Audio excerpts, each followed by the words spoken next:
Mayambu ahanba maktada kanglele pungwari channel gi maikeda gi mayambu amaka hana taram noksari ngasi soi khoina mayam gi damaktani haidana real hore story ama puduna laksari wari asili thokcharapa matamda soi khiba lang khiba kaya yaurabasu mayamna puksel chawna ngakpiyu aduga mana channel asi 100k subscribers yaugadore 100k subscriber yaunaba adomadomna like amadi subscribe share to biro mo haiduna ichari pare mayam adudi wari asi haunaba tawjarak lagi ai gimi Deepak kaujai thaudo sing asidagi na matam khara kuirabagi mamangda sengba thokiba wari amakakni aikona pakhang pharakpa nupi thiba kabak yaraklaba matam haibadi saurakpa aikona sahi kunmanga suraklaba matamda thokiba thaudo amakakni aikogi laika gi manaba keni hadana imanaba malai imanaba keni gi mabuk asi laina kai kaino khara sunabani ahloina laina se duki matik yamna makal sunanare ahalaina ni haidana imanaba keni na swairapani nongmo numit ama imanaba keni amadi imanaba rosan aikhoi humasi laikai gi lampakta phammaga wari watai sanaduna lairingai matamda imanaba keni na hairaki ita handakti mathai amna sare imanaba keni gi wafam maduda rosana ita kedauragi as handakti abokse sidoribra kainoma itok tawri ita ihe nakoi na bokti phana kuina nara daine na budi nare ado baba suima su seba si onthona suwaraba abok masana su sasarage adana dum hairaga leire dubu sibra sida asita ogamenga tadida ahingdana ga masase lengaga tillega saega saurega baba su ahinga si tumlak taba phana kuirabani laika gi myo singna su nabok asi kuina khangban khre asuk yamna wana khang basi di sakibana phare haidana khulaika gi myo singna so haidi haina rabani ai su tadi taita ado kai dawroni abok ne khuna matam kuina sangna laining haidana adum kuina thambadi la yabana te do masa gyana basina yaraktrabadi taibang pala si thadolaga sakhiga doribani maduda nang aina muk thingba yabana te sumita aduda seba si onthongna tawba warakpa matam asida aikoi su kai kana jaja yamna khaliba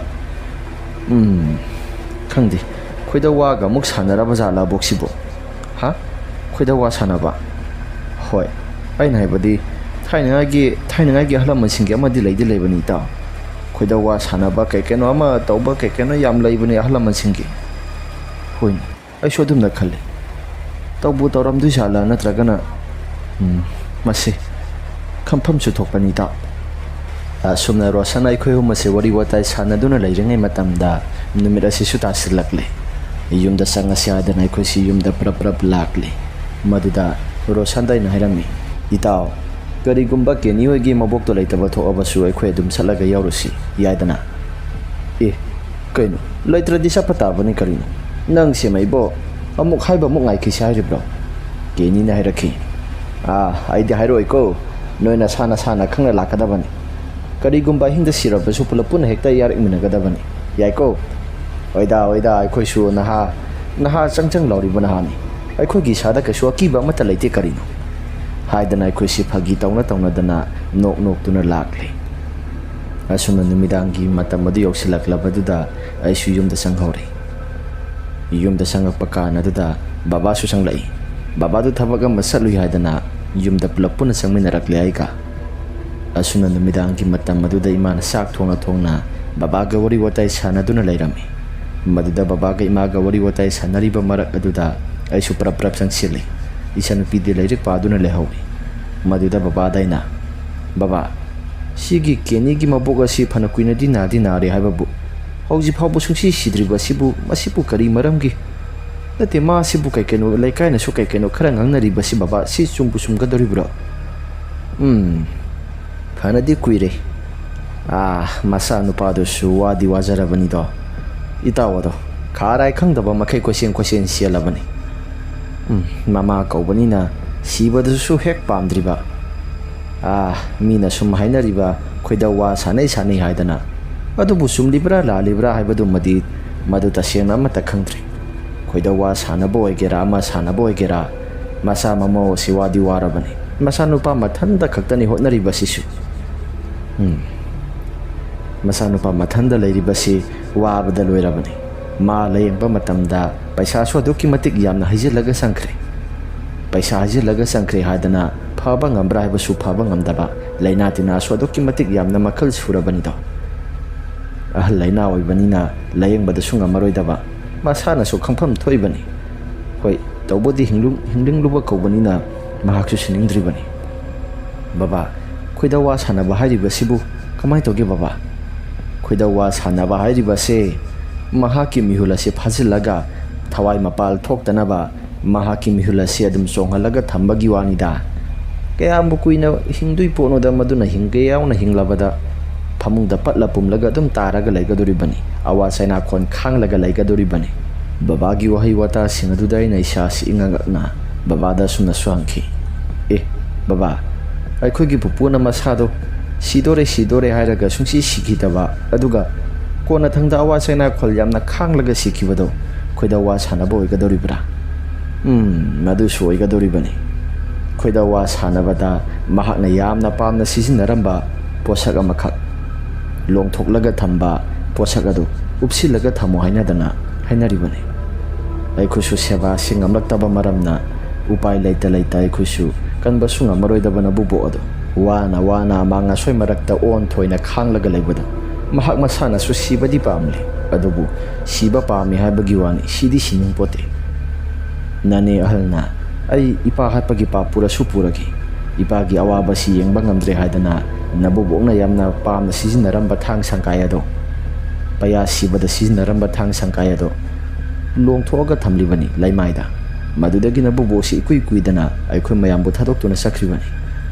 as khangdre daibo gyamenga taba sanati babagi wafam adu hekta ruba matamda imanaba kenigi maboga se khoida wa sanare haiba isu sapchana khangle asuna numitumadi aikhoi su sai singsa thokpa toklaba matungda nongaina duma pothanare numit nini humni leiraga imanaba keni naingonda phone tawraklaga aikhoida mukta law aboga se masa ngamdre hospital da baba ke imaga hospital da aboga se pukhalaga ka dawre ai ke inaw pa khakta ngai ka dawre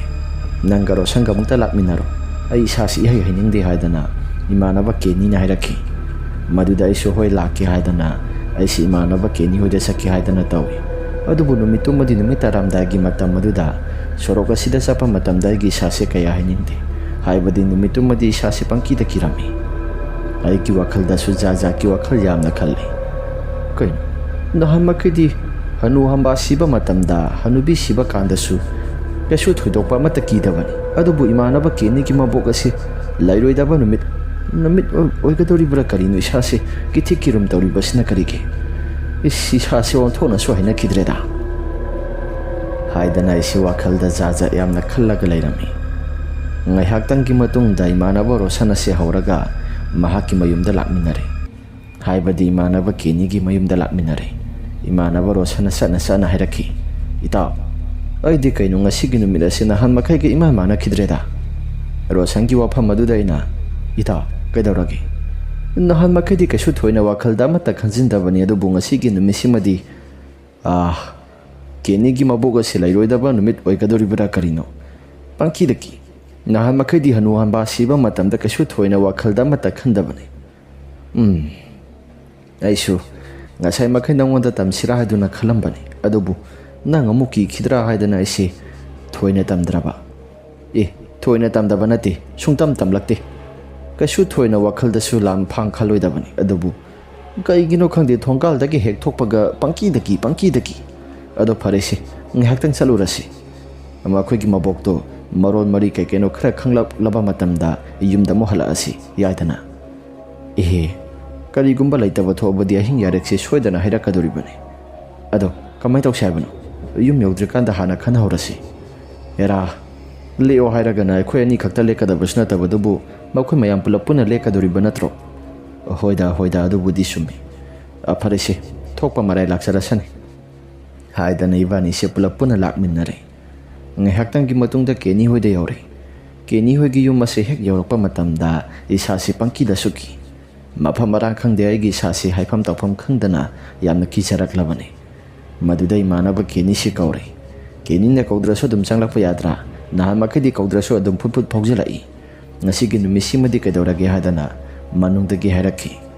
Madudai kuisu kashu thoidokpa amata wakhalda khanba leiteda sanglakya haidana prap sangsili adubu Kenny hogi yumjau yauba matamda pummam hekta mammi makhogi yumjau asi maisu mana ampak thanba nate Kenny daina ita kaino nangi sigi yumjau sidi pummam hekta mamida mai su amata thandi nang tate nang bukadai lagi Kenny na magi kada leisang o hadana ai sikoksilai maduda Roshan sulai hadana in haibada Roshan ka pulapuna sangminaraklo inaw ga ga sida pulapuna leiminare hadana hairakhi Madhuda isu hoi hadana Roshan hana mang tharaga prap satpani yumjau gi makhoi gi mabok ki pham thariba phabung thariba maike somdai ne yengluba matamda kana gumba misaga ma phamung aduda hiplaga leiba gumna aisi mami sami wina urakpani maisu amata thande Madhuda imanaba Kenny dai na hairami ita asumna kaubani Madhuda imanaba Kenny na kaidaurage kaudrasu dum changlo ai nuriba sibu karino Rosana hai changlo adana hoi ta asumna Kenny gi kada hek yoba kanda ai nei manaba Kenny da ita na khoi bokto hospital da pokhakrabo pokhakre ka si supuma mekta mami nati nasena naulai minai se ki buki dabra era kadobagi ki gadoribano kasu thoina mata ki deda asumna hairakpada isu isa si ngai ngasai phamung de hipaga lehoba man basakta maduna kanano hadana wakhal da so mukhalai adubu ai haidi haidoktre Roshan su kai gumba mata khang basa nati asumna lairingai mata maduda Kenny gi mapana phone tawraklaga naboga si yadre aikoi mayam bu thadok tuna sakre hadana pau piraklami asumna pau adu hektarakpaga yumthang na bada leiriba makhoi gi makhura manton singado maduda pau piro ki hadana imanaba Kenny ga manaw nupa ka sakhirami asumna sakhiba tanja asidai na imanaba Roshan da bai hojing ngihak ki mamangda ibani changlakpado maduda sigi moigi sida phamung thariba mabok tumbagi phamung thariba jaga ase phamung asida kanagumba ama hippaga leibagumna aigi mitam mami sami oina urakpani maduda ne khangka korakpado aigi wafam singado taba matamda Roshana ita nasai makai ai sumadu urabani ado isada kithi kirum tawraga isedum sanglabani Kenny da mo hairuraga mahaki masasi ki khidra hadana aise kai gumba mata tamthok sadrabani mainaga mambane ati mai thanba yadabra haibani da mai sulakta banati nakhose mai samukta pulapuna thansila haidana Kenny gi ka gi mai adu su thangalle Kenny gi ka gi mai adu hek thangapa kanda yumjau gi mai du su puma mektam mammaga Kenny gi ka dagi thandorakpa mangal singaduna khara makhai dingalabasu makoi gi phamung thariba jaga mabok ki phamung thariba jaga adom da dikhara di mammi maduda Roshan ibani na haife yengsiluba matamda kanagumba misaga ma phamung aduda makhong yan tharaga muksu phambagumna mami sami oina urakpaduda ibani si ingangai maduda Roshan daina ita kaino adagi sibu makhong yan tharaga phambagumna su tawri sibu tamnariba haibadura natragana karino Roshana karino gi laksarurabano khoida wa sanabi hanubi si siba kana sida pangki de kiradana nahan makai hanu hamba siba kan te kanagumba mata so kikide ngasi gi numisi madi ma suma sa se kaino madi itau taw yaidana lehobani Roshan gi wafam ase hekta ba kana dudaina makhoi gi mabok ase aphaba mabok oiramoy phatabi maha sigajan oram gadoribani asumna wari watai sanaringai matamda sakhumda kanagumba misak amana saphu yan singado thangdana makhada loin hekta thambagumdana makol khra sota ba horakle tarakliba makol singa sigi maike somda haife yingluba kanda kanagumba mata sulaitaba male aduga muksu sakhum asida kanagumba misaga hangkananda sapagumna sumami sami oina urakle madudaina imanaba Roshanda bai kai sakhum leiba maike somasida saphu yana se thangdana thambagumna su tawri nate yumung sida leirisi nang ai natro hojik waida Kenny ga mai manau nupa ga yumthangna bada sakya haidana sakhiwada ita amukta tumina lasi haidana ibani se tumina lei yumjau thangba sarugo somsida imanaba Kenny gi mabok na hipna sanaramba phamung adugi maike somda kanagumba misak amana phamung asi singbagumna sugro launa makol khra sutarakpani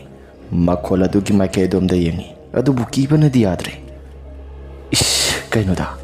ꯇꯧꯔꯛꯏꯕ ꯃꯑꯣꯡ ꯃꯇꯧꯁꯤꯡ ꯑꯁꯤꯕꯨ ꯀꯔꯤꯅꯣ ꯅꯍꯥꯟ ꯃꯈꯩꯒ ꯏꯃꯥꯟꯅ ꯍꯦꯛ ꯃꯥꯟꯅꯗꯦꯗ ꯑꯁꯨꯝꯅ ꯂꯩꯔꯤꯉꯩ ꯃꯇꯝ ꯑꯗꯨꯗ ꯏꯃꯥꯟꯅꯕ ꯀꯦꯅꯤꯒꯤ ꯃꯈꯣꯏꯒꯤ ꯃꯟꯗꯣꯝꯆꯥ ꯁꯥꯒꯩꯒꯤ ꯃꯟꯗꯣꯝꯆꯥ ꯊꯣꯛꯄꯁꯤꯡ ꯑꯗꯨꯁꯨ ꯂꯥꯛꯂꯦ ꯑꯗꯨꯒ ꯀꯥ ꯑꯁꯤꯁꯨ ꯄꯨꯝꯃꯝ ꯍꯦꯛꯇ ꯃꯝꯃꯤ ꯃꯩ ꯊꯥꯟꯕ ꯌꯥꯗ꯭ꯔꯥ ꯍꯥꯏꯗꯅ ꯍꯥꯏꯔꯛꯈꯤ ꯑꯁꯨꯝꯅ ꯉꯥꯏꯍꯥꯛꯇꯪꯒꯤ ꯃꯇꯨꯡꯗ ꯀꯥ ꯑꯁꯤ ꯃꯩꯅ ꯄꯨꯡꯉꯥꯟ ꯉꯥꯟꯅ ꯊꯥꯜꯂꯕ ꯃꯇꯝꯗ ꯏꯃꯨꯡ ꯑꯁꯤꯁꯨ ꯃꯩꯅ ꯄꯨꯡꯉꯥꯟ ꯉꯥꯜꯂꯕ ꯀꯥꯟꯗ ꯀꯩꯁꯨ ꯊꯣꯏꯗꯣꯛꯄ ꯑꯃꯠꯇ ꯇꯧꯈꯤꯗ꯭ꯔꯤ ꯍꯧꯖꯤꯛ ꯉꯥꯏꯍꯥꯛꯇꯪꯒꯤ ꯃꯃꯥꯡꯗ ꯇꯥꯔꯛꯄ ꯈꯣꯟꯖꯦꯜ ꯃꯌꯥꯝꯁꯤꯡ ꯇꯧꯔꯝꯂꯤꯕ ꯃꯌꯥꯝꯁꯤꯡ ꯑꯗꯨꯁꯨ ꯃꯤ ꯈꯔ ꯂꯥꯛꯄ ꯑꯗꯨꯒ ꯃꯩ ꯀꯩꯅꯣ ꯈꯔ ꯊꯥꯡꯒꯠꯂꯛꯄ ꯀꯥꯟ ꯑꯗꯨꯗ ꯀꯩꯁꯨ ꯊꯣꯏꯗꯣꯛꯄ ꯑꯃꯠꯇ ꯇꯥꯈꯤꯗ꯭ꯔꯤ ꯃꯗꯨꯗ ꯑꯩꯅ ꯁꯣꯔꯁꯤ ꯈꯔ ꯍꯦꯛ ꯍꯣꯟꯗꯣꯛꯏꯗ ꯑꯁ ꯇꯧꯔꯛꯏꯕ ꯃꯑꯣꯡ ꯃꯇꯧꯁꯤꯡ ꯑꯗꯨꯕꯨ ꯀꯔꯤꯅꯣ ꯑꯣꯟꯊꯣꯛꯄꯒꯤ ꯃꯑꯣꯡ ꯍꯥꯏꯕꯗꯨꯅꯤ ꯍꯥꯏꯗꯅ ꯑꯩꯁꯤ ꯖꯥꯠꯀꯤ ꯋꯥꯈꯜ ꯌꯥꯝꯅ ꯈꯜꯂꯒ ꯏꯃꯥꯟꯅꯕ ꯔꯣꯁꯟ ꯏꯕꯥꯅꯤꯁꯦ ꯇꯨꯃꯤꯟꯅ ꯂꯩꯔꯝꯃꯤ ꯑꯁꯨꯝꯅ ꯉꯥꯏꯍꯥꯛꯇꯪꯒꯤ ꯃꯇꯨꯡꯗ ꯑꯕꯣꯛ ꯑꯗꯨꯁꯨ ꯄꯨꯊꯔꯛꯂꯦ ꯑꯕꯣꯛ ꯄꯨꯊꯔꯛꯄ ꯀꯥꯟ ꯑꯗꯨꯗ ꯏꯁꯥꯁꯦ ꯑꯗꯨꯛꯀꯤ ꯃꯇꯤꯛ ꯌꯥꯝꯅ ꯀꯤꯔꯝꯃꯤ ꯏꯃꯥꯟꯅꯕ ꯔꯣꯁꯟꯁꯨ ꯌꯥꯝꯅ ꯀꯤꯔꯝꯃꯤ ꯑꯗꯨꯕꯨ ꯀꯤ ꯍꯥꯏꯕꯗꯤ ꯌꯥꯗꯕꯅꯤ나 ꯂꯩꯀꯥꯏꯒꯤ ꯃꯤꯑꯣꯏꯁꯤꯡ ꯃꯊꯪ ꯂꯥꯛꯅꯔꯦ ꯃꯈꯣꯏꯁꯨ ꯑꯁꯤꯕꯁꯤ ꯍꯪꯕꯁꯨ ꯂꯥꯛꯅꯕꯅꯤ ꯍꯅꯨ ꯍꯝꯕ ꯑꯁꯤꯕꯅꯤꯅ ꯀꯩꯁꯨ ꯊꯣꯏꯗꯣꯛꯄ ꯑꯃꯠꯇꯁꯨ ꯀꯞꯅ ꯂꯥꯎꯅꯕꯗꯤ ꯇꯧꯗ꯭ꯔꯤ ꯑꯗꯨꯕꯨ ꯂꯩꯀꯥꯏꯒꯤ ꯃꯤꯑꯣꯏꯁꯤꯡ ꯑꯁꯤ ꯍꯌꯦꯡ ꯅꯣꯡꯉꯥꯜꯂꯒ ꯃꯊꯧ ꯃꯉꯝ ꯄꯥꯡꯊꯣꯛꯄ ꯌꯥꯅꯕ ꯍꯥꯏꯗꯅ ꯁꯦꯝꯅ ꯈꯣꯠꯅꯗꯅꯕ ꯍꯥꯏꯗꯅ ꯀꯨ ꯅꯨꯡ ꯆꯪꯈꯠꯄ ꯍꯧꯔꯛꯂꯤ ꯑꯁꯨꯝꯅ ꯇꯧꯔꯛꯏꯕ ꯃꯑꯣꯡ ꯃꯇꯧꯁꯤꯡ ꯑꯁꯤꯗ ꯑꯩꯅꯁꯨ ꯏꯁꯥꯁꯦ ꯀꯤꯊꯤ ꯀꯤꯔꯨꯝ ꯇꯧꯔꯒ ꯉꯁꯥꯏ ꯊꯣꯛꯈꯤꯕ ꯊꯧꯗꯣꯛ ꯃꯌꯥꯝꯁꯤꯡ ꯑꯗꯨ ꯀꯅꯥꯒꯨꯝꯕ ꯑꯃꯠꯇꯁꯨ ꯇꯝꯗ꯭ꯔꯤ ꯔꯣꯁꯟ ꯏꯕꯥꯅꯤ ꯈꯛꯇ ꯈꯪꯅꯔꯕꯅꯤ ꯏꯃꯥꯟꯅꯕ ꯀꯦꯅꯤꯅ ꯍꯥꯏꯔꯛꯈꯤ ꯏꯇꯥꯎ ꯅꯣꯏ ꯉꯥꯏꯍꯥꯛꯇꯪ ꯆꯥꯛ ꯆꯥꯕ ꯆꯠꯂꯨꯒꯦ ꯍꯥꯏꯕ꯭ꯔꯥ ꯑꯩꯈꯣꯏꯗꯤ ꯑꯍꯤꯡ ꯑꯁꯤ ꯆꯥꯛ ꯆꯥꯒꯗꯕꯗꯤ ꯃꯥꯟꯗ꯭ꯔꯦ ꯑꯗꯣ ꯅꯈꯣꯏ ꯂꯦꯛꯄꯗꯤ ꯀꯃꯥꯏꯅ ꯇꯧꯕꯅꯣ ꯏꯇꯥꯎ ꯆꯥꯛ ꯉꯥꯏꯍꯥꯛꯇꯪ ꯆꯥꯔꯨꯒꯦ ꯑꯗꯨꯒ ꯂꯦꯛꯄꯗꯣ ꯂꯥꯛꯑꯒꯦ ꯖ꯭ꯋꯥꯔꯁꯨ ꯁꯥꯟꯅꯁꯤ ꯏꯃꯥꯟꯅꯕ ꯀꯦꯅꯤꯅ ꯍꯥꯏꯔꯛꯈꯤ ꯑꯩꯅ ꯁꯥꯟꯅꯕꯗꯤ ꯐꯖꯕ ꯈꯔ ꯋꯥꯠꯀꯗꯕꯗꯤ ꯃꯥꯜꯂꯤ ꯅꯈꯣꯏ ꯀꯅꯥꯅꯣ ꯇꯨꯝꯒꯗꯕꯗꯣ ꯑꯗꯨꯒ ꯄꯨꯂꯞ ꯄꯨꯟꯅ ꯁꯥꯟꯅꯃꯤꯟꯅꯔꯣ ꯚꯥꯏ ꯑꯩꯁꯨ ꯍꯣꯏ ꯍꯥꯏꯗꯅ ꯌꯨꯝꯗ ꯂꯥꯛꯂꯦ ꯏꯃꯥꯟꯅꯕ ꯔꯣꯁꯟꯁꯨ ꯆꯠꯁꯤꯔꯥ ꯆꯥꯛꯀꯨꯝꯁꯤꯔꯥ ꯑꯩ ꯏꯁꯥꯁꯦ ꯈꯟꯖꯥꯟꯅꯔꯦ ꯆꯠꯇ꯭ꯔꯒꯅ ꯀꯔꯤ ꯑꯗꯨꯒ ꯆꯠꯂꯨꯔꯒꯅ ꯑꯃꯨꯛ ꯀꯔꯤ ꯍꯥꯏꯗꯅ ꯏꯃꯥꯟꯅꯕ ꯔꯣꯁꯟ ꯏꯕꯥꯅꯤꯁꯦ ꯍꯥꯏꯅꯩ ꯃꯗꯨꯗ ꯔꯣꯁꯟꯗ ꯑꯩꯅ ꯏꯇꯥꯎ ꯉꯥꯏꯍꯥꯛ ꯆꯠꯂꯨꯔꯁꯤ ꯅꯠꯇ꯭ꯔꯗꯤ ꯐꯖꯐꯝ ꯂꯩꯇꯦ ꯍꯥꯏꯗꯤ ꯑꯗꯨꯛ ꯐꯖꯅ ꯍꯥꯏꯈ꯭ꯔꯒ ꯍꯨꯠ ꯂꯩꯊꯣꯛꯑꯦ ꯍꯥꯏꯗꯅ ꯑꯃꯨꯛꯁꯨ ꯍꯥꯏꯔꯛꯀꯗꯧꯔꯤꯕꯅꯤ ꯑꯩꯗꯤ ꯇꯟꯗꯤ ꯈ꯭ꯔꯦꯗ ꯑꯗꯣ ꯐꯔꯦꯁꯦ ꯆꯥꯛ ꯆꯥꯊꯣꯛꯑꯒ ꯅꯪ ꯍꯧꯕ ꯂꯥꯛꯑꯣ ꯑꯩ ꯉꯥꯏꯔꯝꯃꯒꯦ ꯍꯥꯏꯗꯅ ꯏꯃꯥꯟꯅꯕ ꯔꯣꯁꯟ ꯑꯗꯣ ꯃꯍꯥꯛ ꯑꯩꯒꯁꯦ ꯀꯥꯏꯅꯔꯤ ꯑꯁꯨꯝꯅ ꯉꯥꯏꯍꯥꯛꯇꯪꯒꯤ ꯃꯇꯨꯡꯗ ꯑꯩꯈꯣꯏꯁꯦ ꯆꯥꯛ ꯏꯁꯤꯡ ꯆꯥꯕ ꯂꯣꯏꯁꯤꯟꯅꯔꯕ ꯃꯇꯨꯡ ꯕꯕꯥꯒ ꯏꯃꯥꯒꯗꯁꯨ ꯑꯩꯁꯦ ꯄꯥꯎ ꯑꯃꯠꯇ ꯇꯝꯗ꯭ꯔꯦ ꯑꯩꯅ ꯀꯔꯤꯒꯨꯝꯕ ꯍꯦꯛ ꯇꯝꯃꯨꯔꯕꯗꯤ ꯕꯕꯥꯒ ꯏꯃꯥꯒꯅꯁꯨ ꯑꯍꯤꯡ ꯂꯦꯛꯄꯗ ꯇꯣꯛꯎ ꯅꯣꯡꯉꯥꯜꯂꯒ ꯑꯣꯏꯅ ꯒ꯭ꯌꯥꯟ ꯇꯥꯅ ꯌꯥꯎꯔꯣ ꯍꯥꯏꯗꯅ ꯍꯥꯏꯔꯛꯀꯗꯧꯔꯤꯕꯅꯤ ꯑꯗꯨ ꯈꯪꯗꯅ ꯑꯩꯁꯦ ꯑꯍꯤꯡ ꯂꯦꯛꯄ ꯆꯠꯂꯨꯔꯒꯦ ꯍꯥꯏꯗꯅ ꯅꯝꯐꯨꯗ ꯑꯩꯁꯦ ꯂꯥꯛꯂꯦ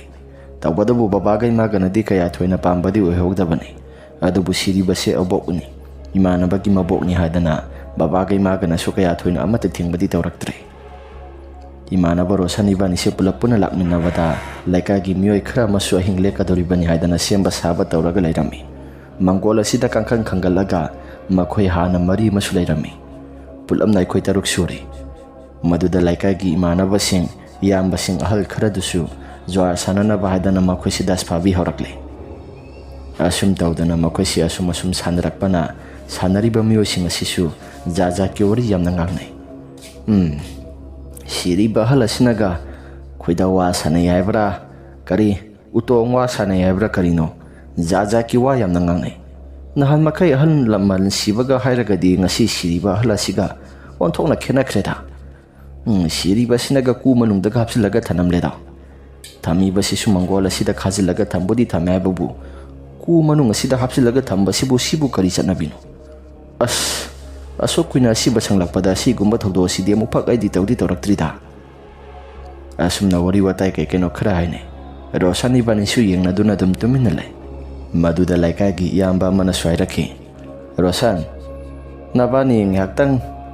yu se thakpa yaudragadi asai phaba laithoga laigera manamse hainagadra मदुगी वाफम सिंग अदुदा आइनासु इयाम्बा यानिदा थकपा याउद्रगासु सिदा दुम लाइगेदा कशु कायबा लैते मनमदुगी वाबुदी अदु नत्रगना कीबा खरा फनबा खरा सिंगे हायब्रो हा कनागुम्बा अमता हाइदोकपिरोइदा इयाम्बा यारानिदा यु नुंगी थबकसिमदि अखोय तौजद्री फै फै तौद्रिदो यामना फरबनी तौरुंदा इसा मांगगा तोकपनी हायदना वरी वताय साना सानादना अखोयसे मखोयसु यु नुंग थक थकतना ꯖ꯭ꯋꯥꯔ ꯑꯗꯨꯃꯛ ꯁꯥꯟꯅꯔꯤ꯫ ꯉꯥꯏꯍꯥꯛꯇꯪꯒꯤ ꯃꯇꯨꯡꯗ ꯃꯈꯣꯏꯁꯨ ꯄꯨꯡ ꯕꯥꯔꯣ ꯆꯞ ꯆꯥꯅ ꯇꯥꯁꯤꯜꯂꯛꯂꯕ ꯀꯥꯟ ꯑꯗꯨꯗ ꯃꯄꯥꯜ ꯊꯣꯛꯀꯦ ꯍꯥꯏꯗꯅ ꯏꯌꯥꯝꯕ ꯑꯃ ꯊꯣꯛꯈꯤ꯫ ꯏꯌꯥꯝꯕꯁꯤꯁꯨ ꯃꯈꯣꯡ ꯑꯁꯤ ꯍꯥꯏꯔꯪ ꯍꯥꯏꯔꯪ ꯊꯣꯛꯈꯤꯕꯅꯤ꯫ ꯑꯗꯨꯒ ꯃꯍꯥꯛꯅ ꯆꯪꯁꯤꯜꯂꯛꯑꯕ ꯃꯇꯝꯗ ꯇꯨꯃꯤꯟꯅ ꯁꯨꯝꯅ ꯍꯥꯏꯔꯛꯈꯤ, "ꯀꯩꯅꯣ ꯀꯣꯟꯊꯣꯡ ꯑꯁꯤꯗ ꯀꯅꯥꯒꯨꯝꯕ ꯑꯃ ꯂꯦꯞꯄꯒꯨꯝꯅ ꯃꯁꯥ ꯃꯥꯅ ꯏꯐꯥ ꯐꯥꯔꯒ ꯂꯩꯕꯒꯨꯝꯅ ꯇꯧꯏꯗ"꯫ ꯑꯁꯨꯝꯅ ꯍꯥꯏꯔꯛꯄ ꯀꯥꯟ ꯑꯗꯨꯗ ꯑꯩꯈꯣꯏꯁꯦ ꯐ ꯂꯩꯊꯣꯛꯇꯨꯅ ꯌꯦꯡꯂꯨꯏ꯫ ꯑꯗꯨꯕꯨ ꯀꯅꯥꯒꯨꯝꯕ ꯑꯃꯠꯇ ꯂꯩꯔꯝꯗꯦ꯫ ꯏꯌꯥꯝꯕꯗꯨꯒꯤ ꯃꯑꯣꯡ ꯃꯇꯧꯁꯤꯡ ꯑꯗꯨꯗ ꯑꯩꯈꯣꯏꯅꯁꯨ ꯉꯛꯅ, "ꯍꯦꯔꯥ, ꯅꯪꯒꯤ ꯋꯥꯈꯜꯗꯨ ꯎꯕ ꯑꯣꯏꯔꯝꯕꯁꯨ ꯌꯥꯏꯗ. ꯖꯥꯠꯀꯤ ꯋꯥꯈꯜ ꯌꯥꯝꯅ ꯍꯦꯛꯇ ꯈꯜꯂꯒ ꯍꯥꯏꯖꯤꯜꯂꯛꯏꯕ꯭ꯔꯥ?" ꯑꯁꯨꯝꯅ ꯏꯌꯥꯝꯕ ꯃꯌꯥꯝꯁꯤꯡ ꯑꯗꯨꯒꯤ ꯃꯔꯛꯇ ꯍꯥꯏꯈꯤ꯫ ꯃꯗꯨꯗ ꯏꯌꯥꯝꯕꯗꯨꯅ, "ꯑꯩꯒꯤ ꯋꯥꯈꯜꯗ ꯖꯥꯠ ꯈꯜꯂꯒ ꯍꯥꯏꯔꯛꯄꯗꯤ ꯅꯠꯇꯦ. ꯇꯁꯦꯡꯅ ꯀꯣꯟꯊꯣꯡ ꯑꯁꯤꯗ ꯀꯅꯥꯒꯨꯝꯕ ꯃꯤꯁꯛ ꯑꯃ ꯂꯩꯕꯒꯨꯝꯅꯁꯨ ꯇꯧꯏ." ꯏꯌꯥꯝꯕꯗꯨꯒꯤ ꯋꯥꯐꯝ ꯑꯗꯨꯗ ꯏꯌꯥꯝꯕ ꯑꯃꯅ, "ꯌꯥꯔꯦꯗ, ꯈꯔ ꯉꯥꯡꯉꯗꯤ ꯌꯥꯔꯦ ꯀꯩꯗꯧꯕꯒꯦ? ꯌꯨ ꯈꯤꯇꯪ ꯍꯦꯛ ꯇꯥꯈꯤꯕꯒ ꯖꯥꯠꯀꯤ ꯋꯥ ꯌꯥꯝꯅ ꯉꯥꯡꯉꯤ." ꯑꯁ, ꯅꯣꯏꯅꯗꯤ ꯈꯪꯗ꯭ꯔꯤꯕ, ꯍꯧꯖꯤꯛ ꯉꯥꯏꯍꯥꯛꯇꯪꯒꯤ ꯃꯃꯥꯡꯗ ꯇꯧꯔꯛꯄ ꯀꯨꯝꯍꯩ ꯃꯌꯥꯝꯁꯤꯡ ꯑꯗꯣ ꯍꯧꯖꯤꯛ ꯋꯥꯏꯗ ꯌꯦꯡꯊꯣꯛꯎꯕ ꯃꯇꯝꯗ ꯀꯅꯥꯒꯨꯝꯕ ꯑꯃꯠꯇ ꯂꯩꯇꯕꯒꯤ ꯋꯥꯅꯤ. ꯑꯗꯣ ꯇꯁꯦꯡꯅ ꯑꯩꯕꯨ ꯍꯧꯖꯤꯛ ꯋꯥꯏꯗ ꯎꯈꯤꯕꯗꯨꯕꯨ, ꯑꯁ ꯌꯥꯔꯦ ꯀꯩꯗꯧꯕꯒꯦ? ꯌꯥꯔꯦ, ꯇꯨꯝꯃꯁꯤ ꯌꯥꯔꯦ. ꯖꯥꯠꯀꯤ ꯋꯥ ꯌꯥꯝꯅ ꯍꯦꯛꯇ ꯉꯥꯡꯉꯛꯑꯅꯨ ꯌꯥꯔꯦ." ꯍꯥꯏꯗꯅ ꯑꯩꯈꯣꯏꯁꯤ ꯎꯏꯔꯨꯝ ꯁꯥꯔꯨꯝ ꯑꯩꯈꯣꯏ ꯇꯔꯨꯛꯁꯤ ꯎꯏꯊꯕ ꯍꯧꯔꯛꯄ ꯃꯇꯝ ꯑꯗꯨꯗ ꯁꯨꯃꯥꯡ ꯑꯁꯤꯗ ꯀꯅꯥꯒꯨꯝꯕ ꯃꯤꯁꯛ ꯑꯃ ꯀꯣꯛ ꯂꯥꯎꯅ ꯍꯦꯛꯇ ꯉꯪꯂꯒ ꯀꯅꯥꯒꯨꯝꯕ ꯑꯃꯅ ꯉꯪꯉꯒ ꯆꯠꯄꯒꯨꯝꯅ ꯃꯈꯣꯜ ꯈꯔꯁꯨ ꯇꯥꯔꯛꯂꯝꯃꯤ꯫ ꯇꯧꯔꯛꯏꯕ ꯃꯑꯣꯡ ꯃꯇꯧꯁꯤꯡ ꯑꯗꯨꯗ ꯑꯩꯁꯤ ꯇꯨꯝꯊꯕꯁꯨ ꯄꯥꯛꯅ ꯌꯥꯗꯦ꯫ ꯃꯅꯨꯡꯗꯁꯨ ꯂꯩꯀꯥꯏꯒꯤ ꯃꯤꯑꯣꯏ ꯈꯔꯁꯨ ꯑꯗꯨꯃꯛ ꯇꯨꯝꯅꯔꯤꯕꯅꯤ꯫ ꯃꯄꯥꯜ ꯑꯁꯤꯗ ꯑꯩꯈꯣꯏ ꯇꯔꯨꯛ ꯇꯨꯝꯃꯨ, ꯑꯁꯤꯕꯁꯦ ꯁꯪꯗꯕꯗꯤ ꯌꯥꯔꯣꯏ. ꯅꯈꯣꯏ ꯇꯨꯝꯂꯒ ꯃꯄꯥꯜ ꯑꯁꯤꯗ ꯂꯩꯌꯨ ꯍꯥꯏꯗꯅ ꯑꯩꯈꯣꯏ ꯇꯔꯨꯛꯁꯤ ꯃꯄꯥꯜ ꯑꯁꯤꯗ ꯁꯪꯉꯒ ꯂꯩꯕꯅꯤ꯫ ꯑꯁꯨꯝ ꯇꯧꯗꯅ ꯉꯥꯏꯍꯥꯛꯇꯪꯒꯤ ꯃꯇꯨꯡꯗ ꯃꯄꯥꯜꯗ ꯀꯣꯛ ꯁꯨꯔꯒ ꯆꯠꯄꯒꯤ ꯃꯈꯣꯜ ꯑꯗꯨ ꯇꯥꯔꯛꯄ ꯃꯇꯝ ꯑꯗꯨꯗ ꯏꯃꯥꯟꯅꯕ ꯔꯣꯁꯟꯗ ꯑꯩꯅ ꯀꯣꯛ ꯎ ꯍꯥꯏꯅ, ꯍꯥꯏꯕꯗꯤ ꯈꯨꯅꯤꯡꯅ ꯀꯛ ꯁꯨꯔꯒ ꯏꯃꯥꯟꯅꯕ ꯔꯣꯁꯟꯗ ꯑꯩꯅ, "ꯚꯥꯏ, ꯃꯄꯥꯜ ꯑꯁꯤꯗ ꯀꯅꯥꯒꯨꯝꯕ ꯑꯃ ꯆꯠꯄꯒꯨꯝꯅ ꯇꯧꯔꯤꯕꯁꯤ ꯀꯔꯤꯅꯣ? ꯍꯥꯏꯐꯦꯠꯇꯪ ꯌꯦꯡꯁꯤꯔꯥ?" ꯔꯣꯁꯟꯅ, "ꯑꯁ ꯌꯥꯔꯦ, ꯃꯄꯥꯜ ꯑꯁꯤꯗ ꯆꯠꯂꯤꯁꯦ ꯑꯃꯨꯛ ꯌꯦꯡꯁꯤ ꯑꯃꯨꯛ ꯍꯥꯏꯖꯤꯜꯂꯛꯏ. ꯅꯪꯁꯤ ꯄꯨꯔꯥ ꯕꯦꯔꯥꯅꯤꯕꯣ. ꯇꯧꯔꯤꯕ ꯃꯑꯣꯡ ꯃꯇꯧꯁꯤꯡ ꯑꯁꯤꯗ ꯀꯤꯖꯗ꯭ꯔꯣ?" "ꯀꯤꯕꯨꯗꯤ ꯀꯔꯤꯒꯤ ꯀꯤꯗꯅꯤ? ꯈꯪꯗꯦꯗꯤ ꯏꯇꯥꯎ, ꯑꯩꯗꯤ ꯖꯥꯠꯀꯤ ꯋꯥꯈꯜ ꯌꯥꯝꯅ ꯈꯜꯂꯤ. ꯍꯧꯖꯤꯛ ꯑꯩꯈꯣꯏꯅ ꯂꯩꯔꯤꯕꯁꯤꯕꯨ ꯁꯤꯕꯨ ꯇꯁꯦꯡꯅ ꯇꯝꯅꯔꯤꯕ꯭ꯔꯣ ꯁꯤꯕꯨ?" ꯉꯥꯡꯅꯗꯨꯅ ꯂꯩꯔꯤꯉꯩ ꯃꯇꯝꯗ ꯌꯦꯅꯈꯥꯗ ꯀꯅꯥꯒꯨꯝꯕ ꯃꯤꯁꯛ ꯑꯃꯅ ꯈꯨꯕꯥꯛ ꯈꯨꯔꯒ ꯈꯧꯗꯦꯝꯂꯛꯄꯒꯨꯝꯅ ꯃꯈꯣꯜ ꯈꯔꯁꯨ ꯇꯥꯕ ꯍꯧꯔꯛꯄꯅꯤ꯫ ꯇꯥꯔꯛꯏꯕ ꯃꯈꯣꯜ ꯃꯌꯥꯝꯁꯤꯡ ꯑꯗꯨꯗ ꯑꯩꯈꯣꯏ ꯃꯔꯤꯁꯤ ꯈꯪꯄ꯭ꯔꯦꯛ ꯈꯪꯉꯤ꯫ ꯅꯥꯀꯜꯗ ꯏꯌꯥꯝꯕ ꯑꯅꯤꯃꯁꯨ ꯇꯨꯝꯗ꯭ꯔꯤ꯫ ꯏꯌꯥꯝꯕꯗꯨꯁꯨ ꯀꯔꯤꯅꯣ ꯍꯥꯏꯗꯅ ꯃꯆꯤꯜꯗ ꯃꯨꯔꯨꯝ ꯁꯣꯜꯂꯤ꯫ ꯃꯗꯨꯗ ꯑꯩꯅ, "ꯏꯌꯥꯝꯕ,